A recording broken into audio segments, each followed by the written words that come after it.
Nous sommes avec Marie-Michèle Montet, qu'on a déjà eu l'occasion d'entendre sur nos antennes, puisqu'elle est historienne d'art et elle avait parlé, souvenez-vous, des merveilleuses et des incroyables. Mais ici, on va l'interviewer en tant que une des collaboratrices de Asucopie, qui s'occupe de droits d'auteur. Il faut savoir que l'on célèbre les droits d'auteur ce 23 avril. C'est la journée mondiale des droits d'auteur. C'est un événement important pour des gens comme vous.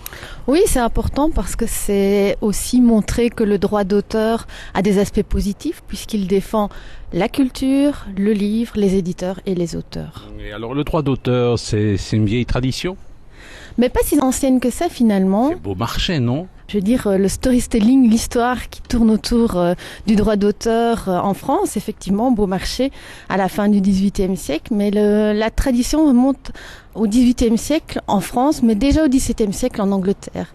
On a toujours compris qu'il devait y avoir une protection à l'époque des libraires, des imprimeurs, des éditeurs, mais la notion même de droit des auteurs est plus récente et date du XVIIIe siècle. Nous sommes avec Marie-Michèle Montet, collaboratrice au sein de Asucopie, société de gestion des droits d'auteur. C'est la journée mondiale du droit d'auteur et du livre, le 23 avril. Alors, dites-moi un petit peu, Asucopie, c'est quoi exactement ? C'est une des nombreuses sociétés qui s'occupent de droits d'auteur ? Oui, Asucopie est une des 8 sociétés d'auteurs qui existent en Belgique. Et elle est spécialisée dans la gestion des droits des auteurs scolaires, scientifiques et universitaires.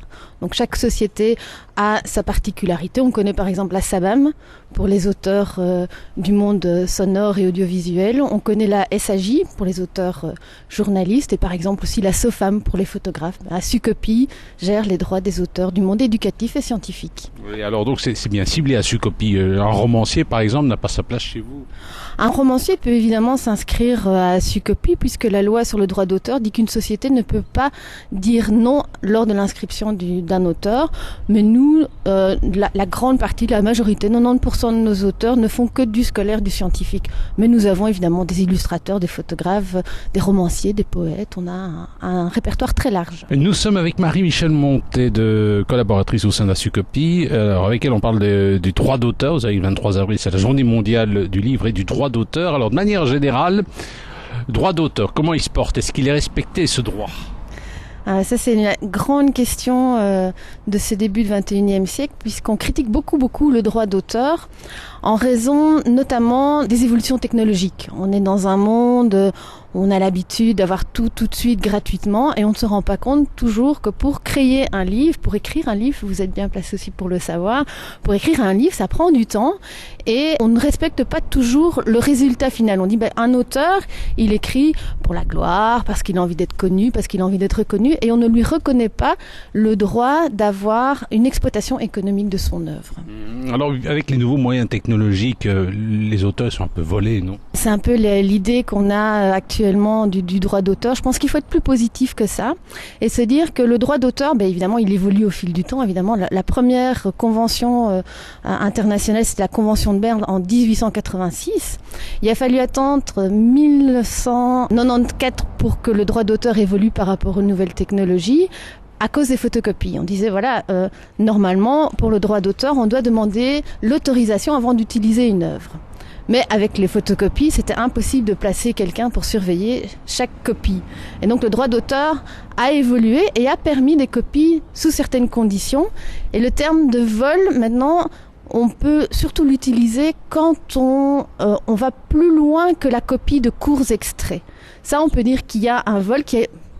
Moi, je n'aime pas le mot vol, mais je dirais plutôt une exploitation illégale et une exploitation qui ne reflète pas la volonté de l'auteur de voir son œuvre sans exploitation économique de son œuvre. Nous sommes avec Marie-Michèle Montet, collaboratrice de Asucopie, une société de gestion des droits d'auteur.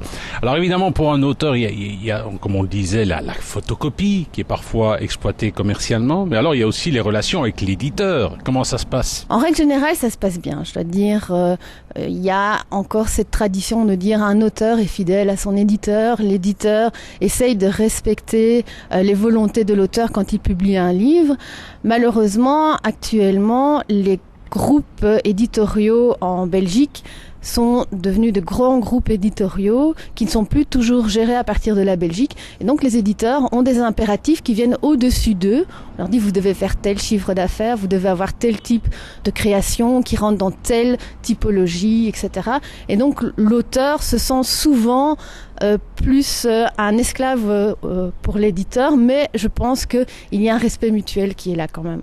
Mais il y a encore des petits éditeurs, si on peut dire petits éditeurs, qui ont encore une relation amicale avec leurs auteurs. Alors, supposons maintenant l'auto-édition. Donc l'éditeur, c'est l'auteur, donc l'auteur doit se payer des droits d'auteur alors qu'il est lui-même l'éditeur.